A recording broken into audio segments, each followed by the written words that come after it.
This is Chet Holmgren, and I'm down to dunk. This is AJ Mitchell, and I'm down to dunk. This is Alex Crusoe, and I'm down to dunk. It's like baby bottle pop. Yeah. Mm-hmm. This is Adam Flagler, and I'm down to dunk. Hey, it's Isaiah Hartenstein, and I'm down to dunk. This is Kason Wallace, and I'm down to dunk. I can't spell Lucas. Hey, how do you spell Lucas? How do you spell Lucas? This is Lou Dort, and I'm down to Dort. This is Nikola Topic, and I'm down to dunk. This is Dylan Jones, and I'm down to dunk. This is Isaiah Joe, and I'm down to dunk. And there's probably like 50 to 75 Beanie Babies. Give me like your top 3 Pokemon. Brother, I can't even name. This is Jay Will, and I'm down to dunk. Sometimes the way his brain works is it leaves a lot to be desired. This is Kenrich Williams, and I'm down to dunk. Charmander. Yeah. Charmander. Or you're more of a Charmeleon guy.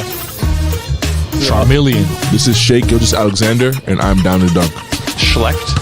You know what it Schlecht? means? Yeah. That means like bad. It means bad. Yeah.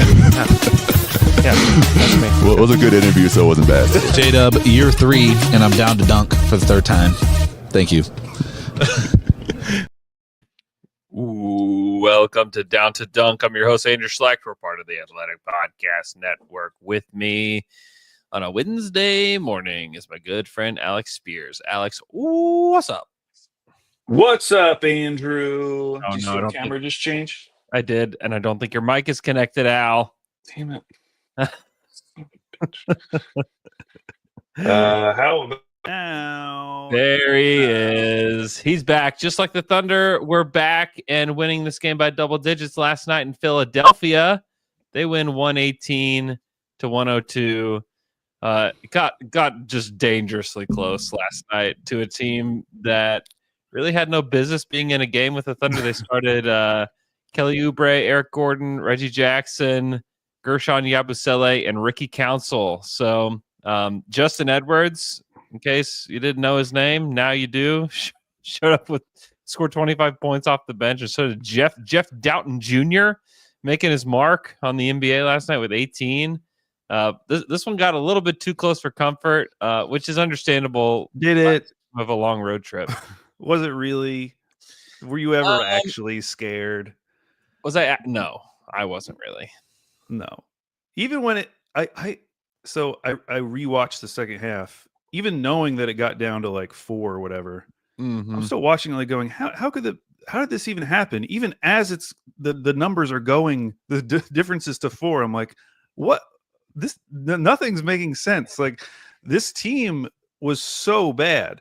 And when you looked at the offensive personnel and the defensive personnel for OKC on the floor, it was like, well, there's nothing to be concerned about. There's no way these 5 guys can come up with enough points to outlast the Thunder. There's nothing to worry about. Yeah, so a play that kind of encapsulated the Thunder's play at times last night was the J. Will turnover with 3 seconds left in the third quarter. Basically just throws the ball away. And then Jeff Doughton misses the 3-pointer. And you're like, oh, thank God. And then Yabu grabs the ball and puts it in. Like, did you know that was the second, and this is kind of one of the reasons why it almost worked out for the Sixers, is that it was the second most turnovers OKC has had this season. Yeah. Which was only 17, which actually isn't crazy in the grand scheme of things, but that was the second most, and their most was only 18. And you think about how many times they've turned a team over more than 20 times. The fact that they've never turned the ball over more than 18 times. It happened last night. 21. Yeah. 21 for the Sixers last night. Yeah. That starting lineup, that was the worst starting lineup I've seen this season. When you factor in everything, like if you look at the Wizards lineup, like at least there's guys to be excited about, you know? At least you're like, will be on the team in 3 years, like in the starting. That starting lineup for the Sixers, Ricky Council was the only starter who's younger than 29. When you think about a team who has an injury list like Philly has, the fact that they were somehow still able to start 4 guys who were 29 years or older. Also, I can't believe Kelly Oubre is 29. He's grown so fast. I just always think of him as like 23 years old. Really? Yeah, I don't know why. On the flip side, I always think of Eric Gordon as like 40 years old. I can't believe he and Russ not only are from the same draft class, but they're the same age. Don't they seem like worlds apart?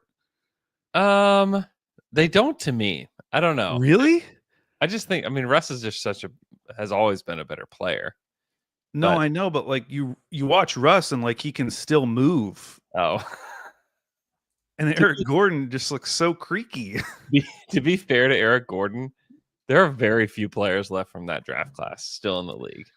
Well, he shouldn't be. It was he also shouldn't be left from that draft He class. probably shouldn't be. That was a long time ago. I mean, you This think 2008, right? yeah. I mean, the guys that are left: Russ, Kevin Love, Eric Gordon, Brooke Lopez. I mean, we're getting close to the end of the road. Batum, Yeah. like that. I'm trying to even see. DeAndre Jordan is still hanging around, but that's it. That's the list of guys left from that draft class. I mean, it goes quickly. I mean, you think about the guys like Derrick Rose, Beasley, OJ Mayo were all top 3, all Yeah. gone. Gallinari's gone. Not the true Gallo who was shrined in towels last night after the game. That's so funny. DJ Augustine, our guy, Jared Bayless. Yeah. Shout out to the guys still remaining from the 08 draft. And also Shout out to Brooke only Lopez and Russ for still contributing. yeah, for being good, which is pretty wild. And to also think about the 2010 draft. Paul George is the only guy left from 2010. Yeah, that one's even more wild. Yeah. That's crazy. And PG didn't play. I mean, he was listed as probable. Usually when guys are listed as probable, it's pretty unusual that they would just be out. Yeah. You think he was scared, Al? Well, I mean, after that first quarter, it looked like okay, he made the right decision. Because the Sixers seemed totally checked out. I was watching Nick Nurse to see if he would get up from his seat at all. Now he eventually did. He did not move from his seat the entire first quarter. Did not get up once, except for like timeouts and stuff. Yeah, it just seemed like this whole team they kind of recognize the position they're in, and they need to. I mean, it's not like these young guys are amazing. I realized they were good last night, Jeff Doughton and like Justin Edwards, but man, I would just rather play those guys because it's over, man. It's over. They just don't have anybody to play. They don't like in that starting lineup. Who would you even choose to like center your offense around? Who are you hoping is going to score for you? There's no. I mean, they kind of did what I hoped that they would do. Is like just let Ricky Council take shots.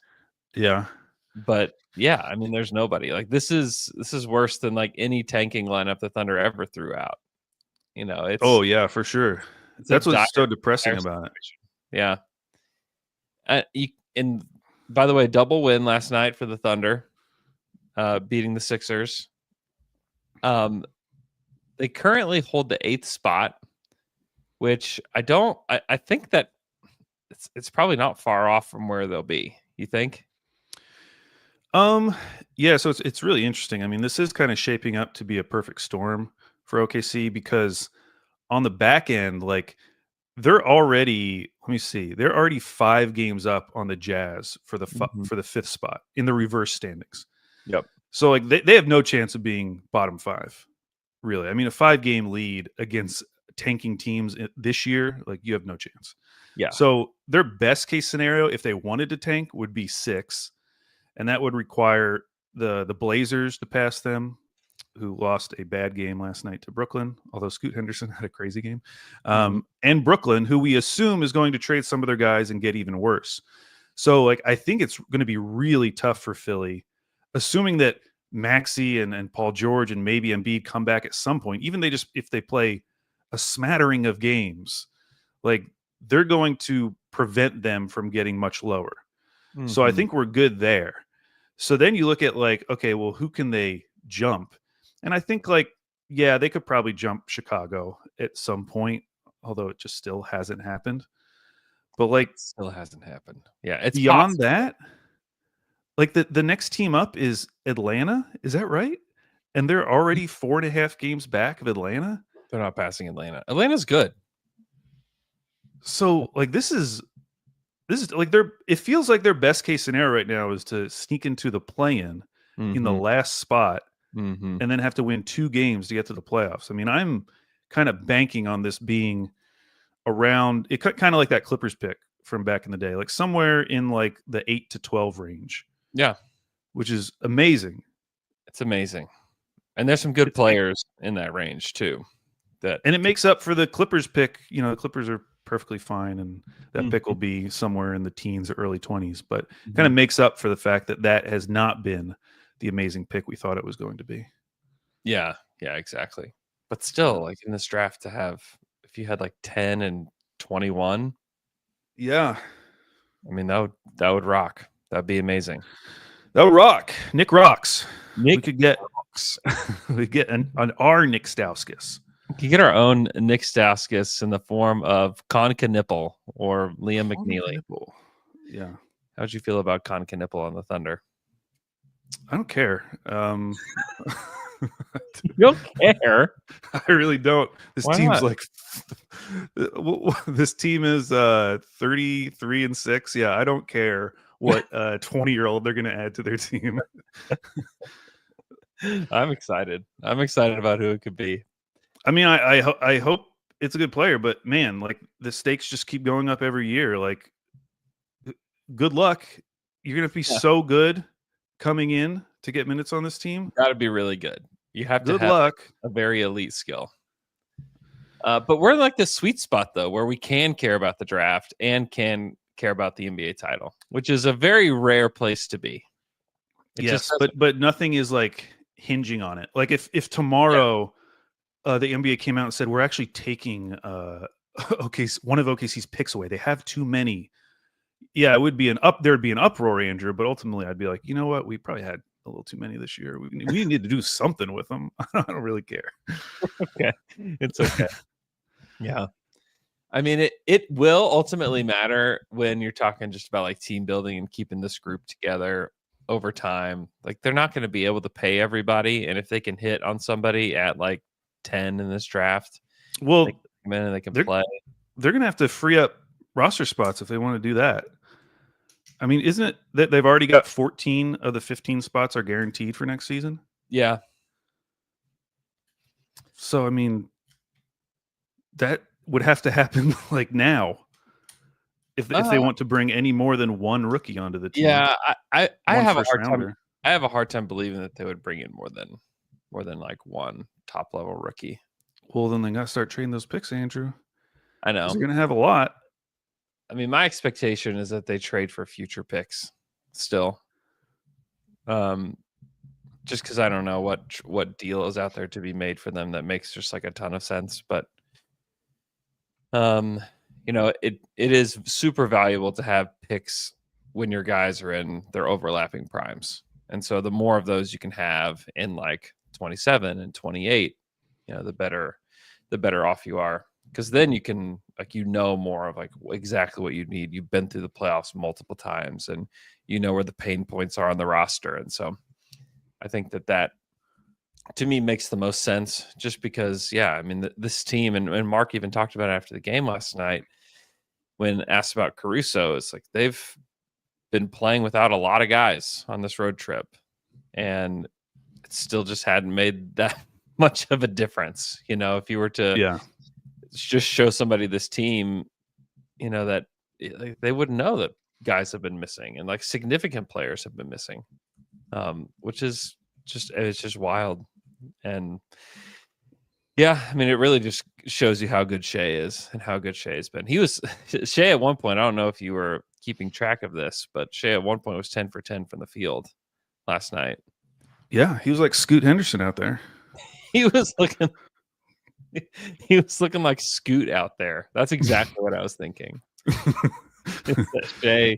Shea Gilgeous-Alexander looking like Scoot out there. He finished with 32 points, 9 assists, 3 rebounds last night. J-Dub, 24 points, 4 boards, 6 assists, 3 steals, and a block, 8 of 15. Like both those guys were extremely efficient last night.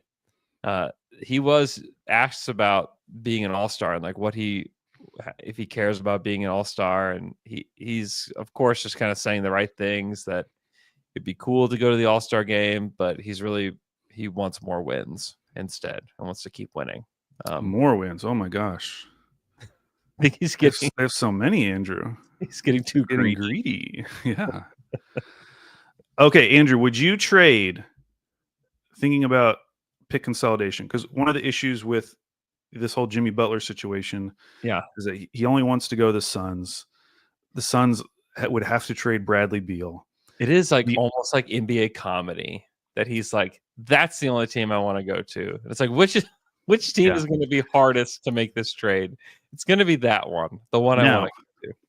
The Suns do have a 2031 pick available to trade because the 2030 is technically a swap. Okay. So they do have it. So would you trade 2 firsts in this upcoming draft for the 2031 Suns pick? 2031. 6 years away. Oh, and then they could use that to send to the Heat. My thought is that the Suns are the ones that are desperate here, right? Do you have to give 2 picks for an unprotected pick?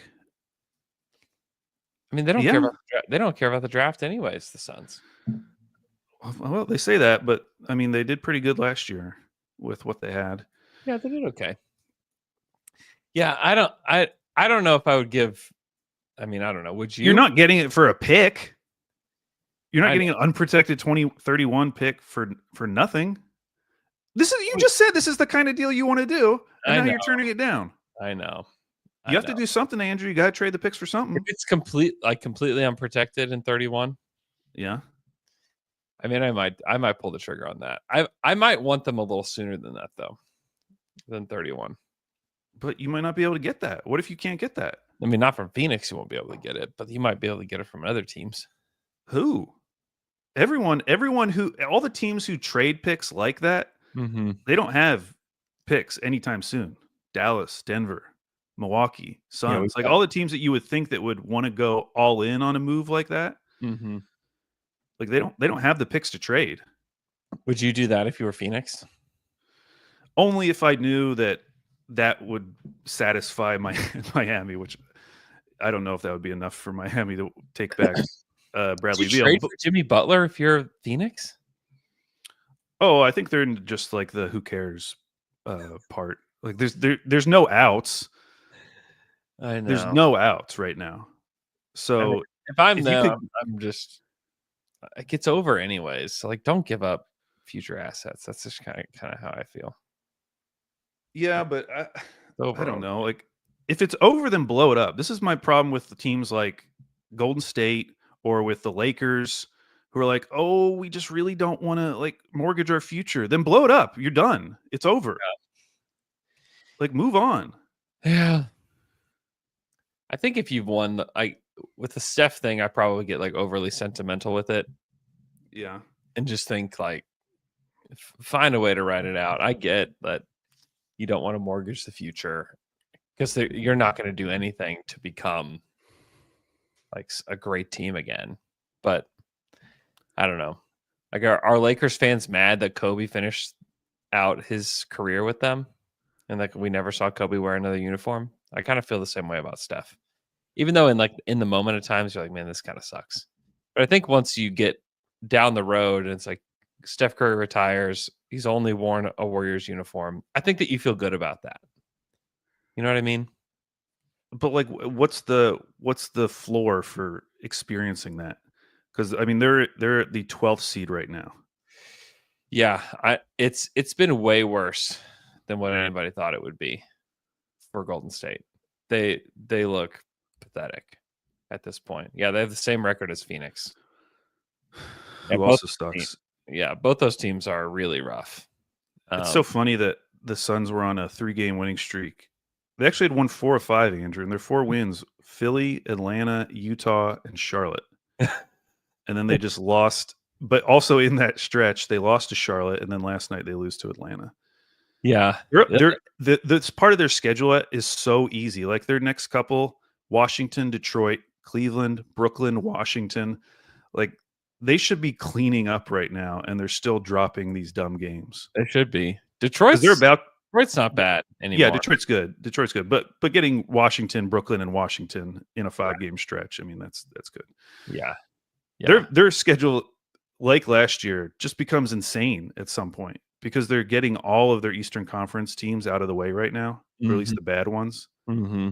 Like they close with Cleveland, Milwaukee, Boston, Minnesota, Houston, Milwaukee, Boston, Knicks, Warriors, Thunder, Spurs, Kings. Like, they're so dead. What do? You get all your picks back from Houston. Like Devin Booker is going to be a Rocket at some point. It's probably not going to be this year, but he is going to be a Rocket. If you're Houston, is that the guy that you want? Yes, if I can get rid of Jalen Green, get off of that contract, and get a actual all-star in that role, the player that Jalen Green theoretically is, yes, you can get the real version. Okay. I'm just, I don't know. I'm just curious if he's actually like the guy. Like if you want to win a title. Like to me that just isn't necessarily the guy. Yeah, but like those guys do not become available. Guys that can actually win you a title. I mean, it was like Kawhi became available. Mm-hmm. And the Raptors got him for a year, won a title. But like that was such a unique situation. I mean, those guys it usually doesn't happen. Like who would even be the next guy? What you think like Anthony Edwards is asking out? And like I mean, Giannis is really the closest thing to it. Yeah, so maybe you wait till this summer. Because beyond this summer, I mean, they're not trading Booker this year though. No, they aren't, but they should because it's over. It's done. Yeah. Yeah, I don't disagree. I mean, they don't even have the assets to like pivot. Like I'd be super interested in what a Kevin Durant trade would return. Because you could imagine a scenario where, okay, like if they had any assets, they could trade KD and try to just pivot around Booker, get younger, and maybe in like 2 years they could be good again. But they just don't have the assets to do that. No, they don't. They have no path to like a blue chip, another blue chip prospect, or just a blue chip NBA player. Yeah, that's why like careful planning is so important with your roster, and not just chasing whatever's out there. Like treating your roster like it's NBA 2K or whatever. Because it looked very fun to be a Suns fan for a while. You acquire Kevin Durant. Really, it was so short though when you think about it. Like, the amount of time it was fun. Incredibly short. Oh, you got hair trouble. I know, dude. It's bedhead. I just woke up. I literally rolled out of bed, put on a shirt, and came down here. Look at that. The Dunkers and I are very grateful for your commitment to the pod for sure. Any other thoughts from like this road trip in general? I do want to talk about this Cleveland game on Thursday, but any other thoughts on this 4-game road trip for the Thunder that they went 3-1, obviously started in Cleveland, and just like destroying the Knicks, destroying the Wizards, and then ultimately beating Philly by a lot more than I thought they would. Just general road trip. It was nice starting it off with that Cleveland game because it was a great game. It was a little disappointing, but then to bounce back from that in the way they did, where it was just like they're just cleaning up. Like this is just easy. Like low stress games. Even that game last night, I just wasn't stressed. It was just super impressive. Yeah. And it was great to have Caruso back. He's a really good passer. He had some nice passes last night. And I came up with 5 most interesting stats about the Thunder the first half of the season. Yeah. And I've got a great one about Caruso. Ooh. If you have any doubts about how important he is, I have an amazing stat about Alex Caruso coming up. Yeah, Caruso, it's good to get him back and get him one game before they play Cleveland. Because I would have been a little bit worried about just bringing him back in against the Cavs, like not like getting his legs under him at all. So it's good to get him back, before that game because he's incredibly important. Like obviously we think about Chet for the most part, when at least I do. I think about this matchup and what they're missing. But having Caruso off the bench is a really big deal too. And having a guy that can come in and deal with Donovan Mitchell in spots. And, I would not be surprised if they put him on Evan Mobley at times as well. Well, he is categorized as a big on cleaning the glass. So he's got to live up to that. Isn't that so weird? I feel like they got to change it. Now that we have actual bigs back. Yeah. Rich and Jaywell. Yeah. They got to move him back. It's just so weird reading some of these stats and you see what percentile he's in. It's like, oh, that's really good. Compared to bigs, I have no idea how to contextualize that. What does that even mean? What does that mean? Speaking of guards and bigs, did you see J-Dub's thought that there should be 2 Defensive Player of the Year awards? Yeah. Was he just saying choose 2 people or different awards? He was saying that it should be like the guard award and the big award. Oh, okay. Yeah, I mean, until Marcus Smart won it, it really felt like, man, we're never going to see anyone other than a center win this award. Yeah.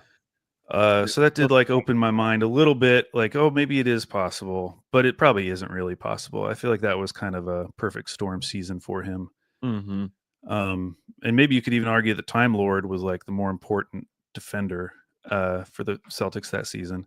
Yeah. So yeah, I think it'd be nice because I do think we're in an era where, yes, bigs are ultimately like the advanced stats have just made it where you like can't ignore the impact that a defensive center has on a team's defense.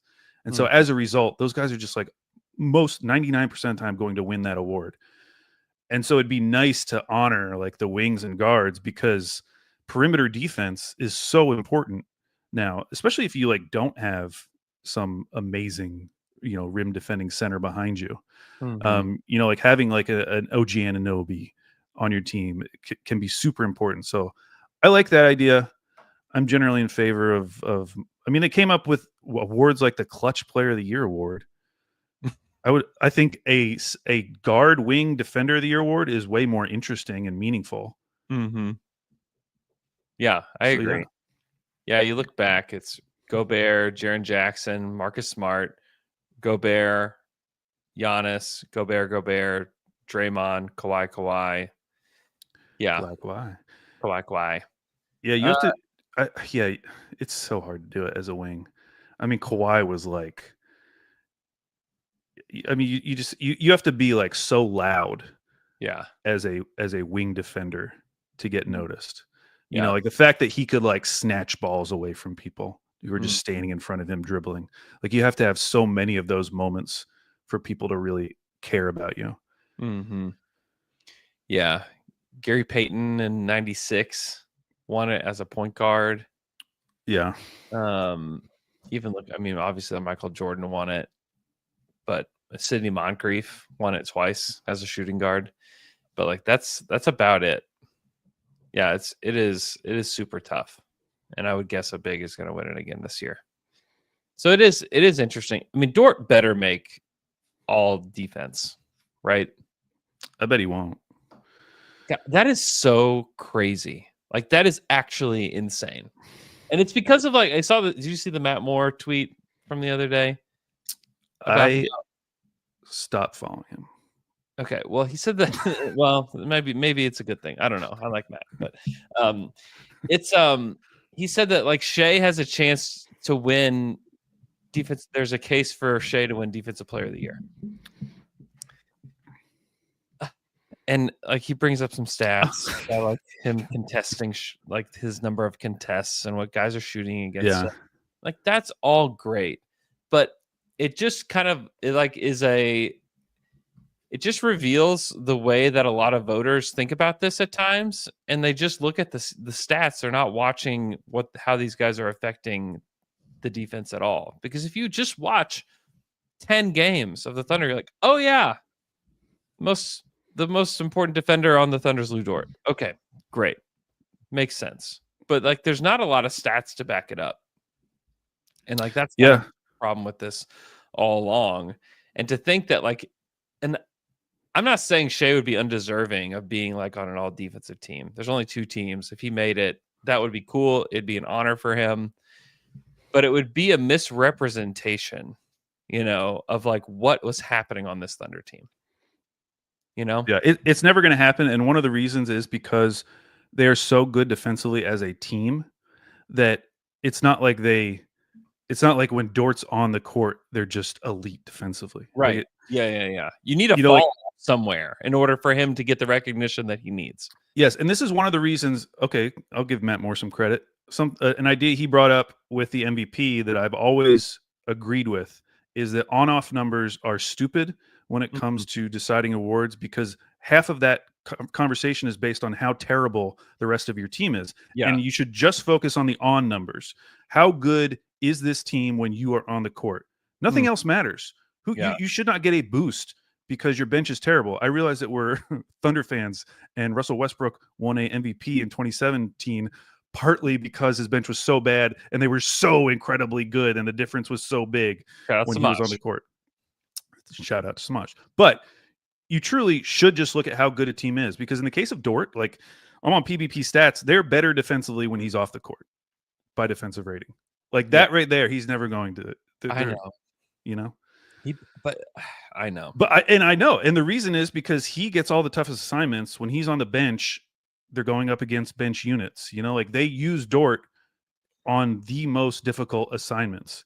And so the fact that their defense is a 105 when he's on the court, and a majority of that time is spent going against the other team's starters, that is super impressive. That is 4 points per 100 possessions better than what the Spurs do when Wemby's on the court. Yeah. But then you look at the off numbers and you're like, well, damn, when he's off the court, they're a 102. So how important could he be? It's like, well, yeah, you're bringing like Alex Caruso off the bench. Yeah. Well, you know what's going to happen, Al, is that we'll get to the playoffs. People will have their eyes on Lou Dort, whether whoever they're playing, and they'll be like, "Man, isn't he one of the best defenders?" Hey, did you know that in the Athletics player poll, that Lou Dort was voted as like the best individual defender in the NBA? Like those kinds of things happen. People will bring that up. They'll talk about it on the broadcast. People will notice it on Twitter. They'll notice it on whatever other platform you're on, and that's where he gets his recognition. But it's like he's actually been doing this all season.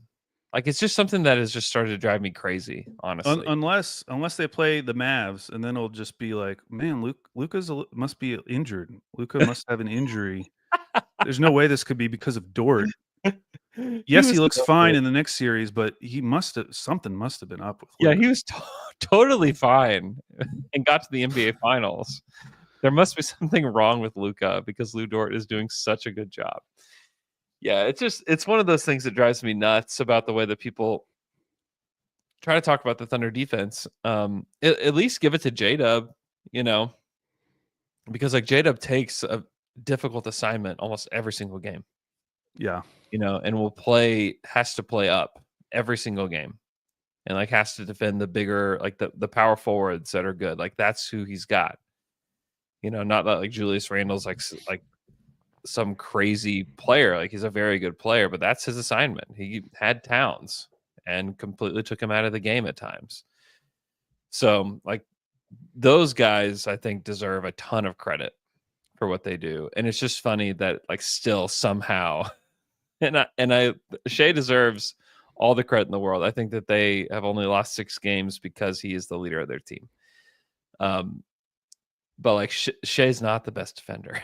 And Shea should not get recognition for Defensive Player of the Year or All Defense before we talk about guys like Dort and J-Dub and Kaysen, and even Hartenstein for that matter. Like Hartenstein has been really, really good and like deserves a shot at All Defense as well. However, if people are willing to give Shea the MVP, and he could also win Defensive Player of the Year, that would be really cool. I mean, it would be very cool. How many times has that happened? I think MJ has done it. Maybe Hakeem has didn't Giannis do it? Oh, did he? Yeah, that makes sense. But I mean, it would be cool, but like Giannis, Those are the three, by the way. Giannis was like the best defender and the most valuable player, Yeah. that year. Michael Jordan was that. It would be a little bit of a farce. And this is not me hating on Shea's defense at all. Like, he's the guy that gets picked on whenever defenses decide that we're going to pick on somebody in the starting lineup. Like, he's the guy that they typically choose, And that's partly why he contests a lot of shots. Also, he's usually on whoever the shooter is. And that's also why he's contesting a lot of shots. And he's good at doing that. There's no question he's good at doing that. He's an expert at finding gaps in like the defense, because he has all these guys that are locking down other players, and that's why he gets so many steals. It's because he has so many opportunities to do it. And I don't want this to come off that I'm like hating on his defense. I'm not. It's more about just like the elevated defense that these other guys play, and like the lack of recognition for them. That's all. Well, if you look at the teams last year, so the first team was Bam, Anthony Davis, Rudy Gobert, Herb Jones, and Wemby. Mm-hmm. Herb Jones isn't going to be on it this year. Just got hurt, torn labrum. Gobert and Wemby will definitely be on it. Anthony Davis will probably be on it. Bam might not. I don't know, maybe. And then the second team was Alex Caruso, Drew Holiday, Jade McDaniels, Jalen Suggs, Derek White. Mm-hmm. I mean, Suggs. Well, it depends if Suggs is. Do they do the 65 game requirement for a defensive team? I think so. And my guess is like, even if it's not, I think that he will lose votes because of the lack of playing time. Yeah, maybe he should though. I mean, he definitely should be on that team. And so you're probably not, those Celtics guys. Maybe the Celtics get one of those guys this year. Mm-hmm. I don't know if Jade McDaniels is going to make it again. So I definitely think there's openings. We're going to see 24th in defense. What are they with Anthony Davis on though, Andrew? Who cares? Let me look at 24th in defense. To me, like these awards, like if it's only two teams, it should go to the teams that are like in the top 10 or 12. Yeah. Don't give it to a guy who has a bottom. Okay, yeah, he's probably not making it. They're 116 when Anthony Davis is on the court. I think I'm just remembering that stretch at the beginning of the season when he was like amazing and they were looking really good. 65 game rule applies according to the chat. It does apply. Okay. So yeah, I mean, I think the Thunder have a chance to get like two guys on these teams. At least they better get at least two. When you're the best defense, dude, when you're the best defense of maybe the last 30 years in the NBA. Shout out Taylor. Shout out to Taylor, who was correct. When you're that, dude, and you probably aren't getting the depoy, you better give at least 3 spots. You better do it. You know what I mean, though? You can't. I don't understand like why it's so hard to give recognition to OKC. I guess. I mean, they get recognized. We'll see, Andrew. Let's not get mad before it happens. Maybe it won't be that hard. I'm just saying that I think that they deserve to have it. I think that it should be Dort, Cason Wallace, and J-Dub on the all defensive teams. I think those three deserve, because you think about the Cavs too. Like the Cavs are going to get 2 players. Like Jared Allen and Evan Mobley are probably going to be on those teams. The Thunder, if they get 2 and the Thunder get 1, I'm going to lose my mind. I'm serious. I will lose it. That is a travesty. That is a basketball crime if that happens. I haven't heard. I'm sure some pods have done it, like picking their all defensive teams so far. I haven't heard like what the current state is, like who people are talking about. Yeah, I haven't heard anybody talking about it, but I'm just telling you because who cares? But you care. You're care. Pissed off in January 15th. Andrew's mad about the defensive team announcement. I'm mad about the impending announcement for I was just thinking about it because J-Dub talked about it on the Young Man in the 3 pod. And I'm just thinking about, okay, like who's actually going to make it? Who deserves to make it? Now here's some good news for you, Andrew. Uh-huh. Do you know who got the 11th most votes last year for the all defensive teams? Who? Lou Dort. Okay. He's right there. He was right there. He needs to make it. He's one of the 10 best defenders in the NBA easily. Andrew, he got 6 first place votes. Okay. From 6 extremely smart people.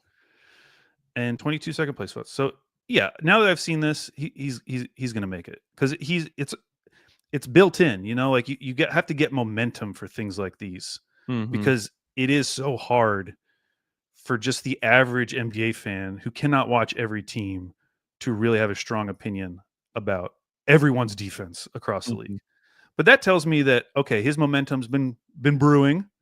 We got some good vibes going. He's definitely going to make it if they're the number one defense. So I'm just saying he better make it. He better make it, and he better get some depoy votes too. I'm not going to ask that he like wins that, but like he definitely should get some votes. now you know who also got some all defensive team votes?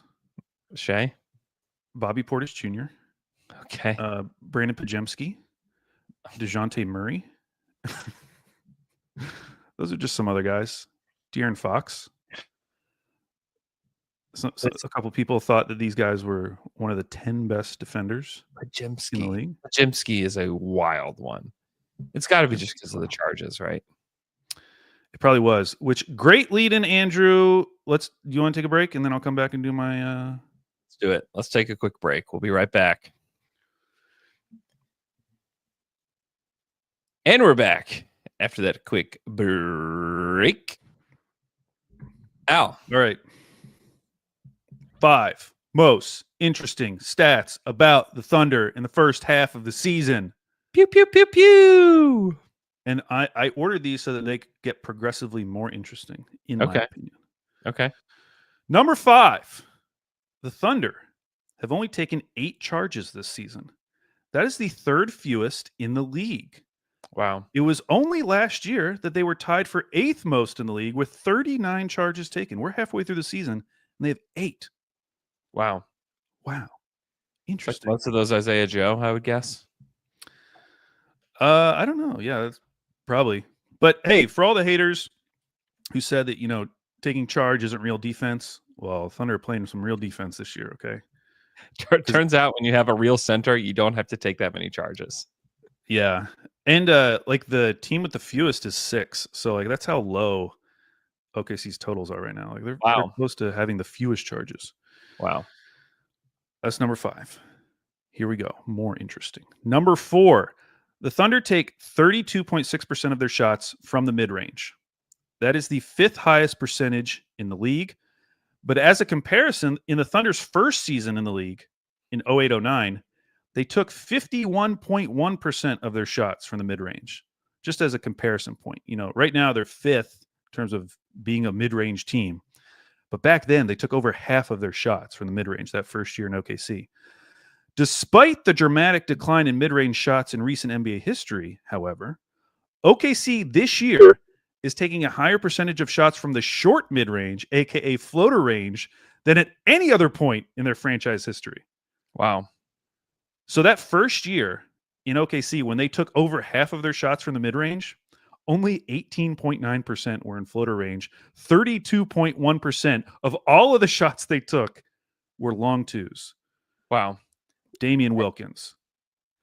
Hey, where did you get your charges stat from? I thought it was from NBA.com. I'm looking at it right now. It says they've drawn 36 charges. This year? Mm-hmm.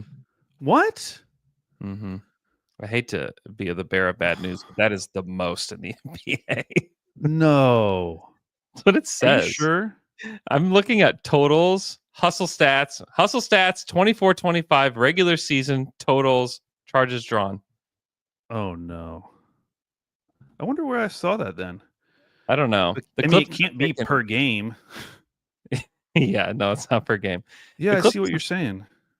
The Clippers have taken 1 all season. What was I looking at then? That's what I'm trying to figure out. Because I was like, man, 8 seems wrong. Because I'm pretty sure it was. Isaiah Joe has more than 8. Isaiah Joe has 15 on his own this season. Okay. Well, that's my bad, folks. Apologize for that. Oh, you know what? I wonder if it was. No, that doesn't make any sense. Never mind. Maybe you had like January or something selected. I'm gonna have to figure that out. Okay, well, remove that one. Ignore that one. Not interesting. It would have been interesting. Hey, new interesting stat. They take the most charges in the league. That's also interesting. Okay. You see, this is why I shouldn't stray from cleaning the glass. All these other stats from cleaning the glass, I know how to use that website. I apparently don't know how to use the NBA.com website. Third most interesting stat. OKC's half-court defense is holding teams to 85.6 points per 100 possessions. Ooh, sounds like some guys need to be on the all-defensive team. The difference between OKC and the number 2 team, Memphis, is as big as the gap between number 2 and number 21, which is Charlotte. Wow. The gap in half-court defensive efficiency. Fall into the gap. Wow. Isn't that crazy? That is crazy. Second most interesting Thunder stat, first half. The Thunder's starting lineup with Hartenstein and Caruso. No, Kaysen. Okay. Kaysen. I was about to debunk that one too. You're about to debunk that one. Well, they both start with CA, and I only read that far, and my brain finished the rest for me. Hartenstein and Kaysen has a net rating of plus 15.9. Wow. Now, this might be this. I should check it this morning because this is. I bet they hadn't updated from last night. Oh my gosh. Okay. Just from last night is gone from plus 15.9 to plus 16.9. Wow. So that starting lineup plus 16.9 in 526 minutes. Okay. Wow. If you look back over OKC's franchise history, all lineups that have played, let's say 450 minutes. I think that's what I made the original cutoff. This year's starting lineup is the second best Thunder lineup in franchise history. Second best of any lineup that has been put out on the court for a substantial amount of time. Now, can you name what the best lineup was in Thunder franchise history by net rating? No, he cannot because he's vanished. He's vanished off the screen. Andrew's vanished off the screen. I can see a little bit of his shirt.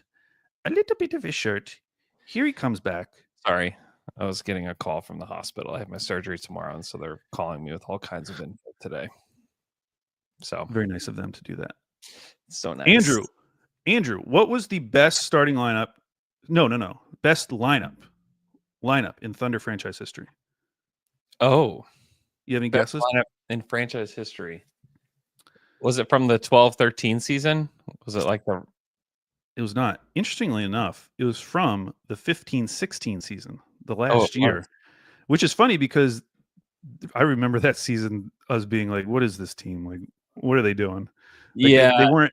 But that starting lineup with Robertson, Ibaka, Steven Adams, KD, and Russ, they were like over a plus 18. Wow. But as we're looking, things can change quick because that was one of the things about last night's game against Philly. When the starters were out, they were demolishing them. Both, I mean, they were good in the first quarter, but they also good in the third quarter. And they boosted it an entire point.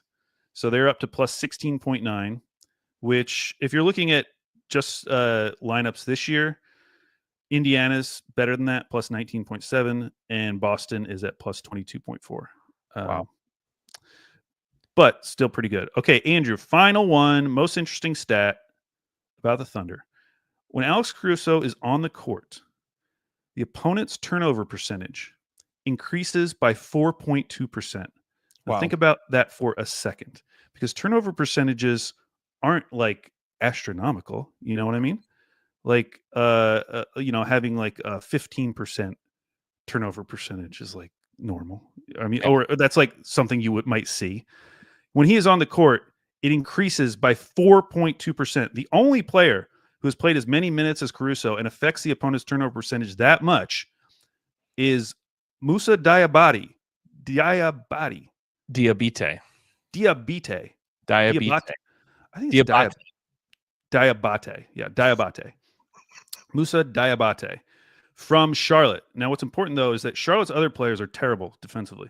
Yeah. So while he has been good, he gets a boost because the rest of the team is terrible. And I'm assuming the opponent's turnover percentage is, not that bad because they're not very good defensively.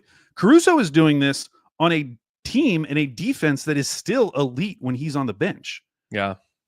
So another Caruso stat, I've told you how good the half-court defense is. Best in the league, 85.6 points per 100 possessions. When Caruso's on the court, the Thunder hold opponents to 10 fewer points per possession than when he's off the court. As a team, they're at 85.6. Wow. Which is already like astronomically good. When Caruso's on the court compared to when he's off the court, it's 10 fewer points per 100 possessions. That is in the 97th percentile for an effect on a team's half-court defense. and you look at it, and you can look at it other ways too. You can look at it their offense in terms of transition plays, like shoot up. He's in like the 97th percentile in terms of when he's on the court for more transition plays, which makes sense because the opponents are turning the ball over more when he's on the court. Like he takes their defense from a great defense to truly like one of the best defenses we've seen. Wow. Can't wait to see more of it. Hopefully he doesn't just jump on the floor so much that Fall he on his hip. again. I know. Hurts That his was hip so again. sad. Oh man. We got some super chats from El Sombra Reggio. He says this was before the OKC game, adjusting the 76ers win percentage to difficulty of schedule, 0.513 with 45 games left. They're on pace for 31-51. For 3 seasons running, a record around 30 and 33 usually results in no higher than a top 5 pick and no lower than the 9th pick in the draft. That's great. And mentions that the Thunder own that pick. So, I mean, honestly, if they were at the 5th spot, I would take it because the odds of them staying at 5 or falling, like I just take the upside there because then you're getting likely if you're getting the pick, it's going to be top 10. Yeah, which would be amazing. And then they could get a real player. Not that they need it, not that there's room to develop that player on this roster, but they could get a real player that could be a big time contributor in that range. Andrew, okay, I'm going to replace my 5th most interesting stat. Okay, with a different one since it was false. This is a dumb one, but the NBA has a dunk score stat. They look at every dunk in the league. They give it a rating based on some stats. Who on the Thunder has the highest dunk score this season? Wow. And how many names will it take you to get to the correct answer? Joe? No. Dub? No. Oh boy. This is going to take Hartenstein. No. Really? Kaysen? Yes, it's Kaysen Wallace. Okay. It's not a very exciting dunk, but it is the best that we have to offer to the league. It's the best we have to offer. We don't have a lot. No, we don't really. Of dunkers on this team or high flyers on this team. We don't have a dunk contest, a guy that we would be fighting for to be in the dunk contest on this team. Which is okay. That's okay. We've had dunk contests. We've had our Hamidou Diallos of the past. Shout out to Hami. I still think should be in the NBA. I thought he was pretty good. Okay. Anything else, Al, before we go? No, if anyone can figure out why I thought they'd only taken 8 charges, I'd love to hear. Oh, you know what?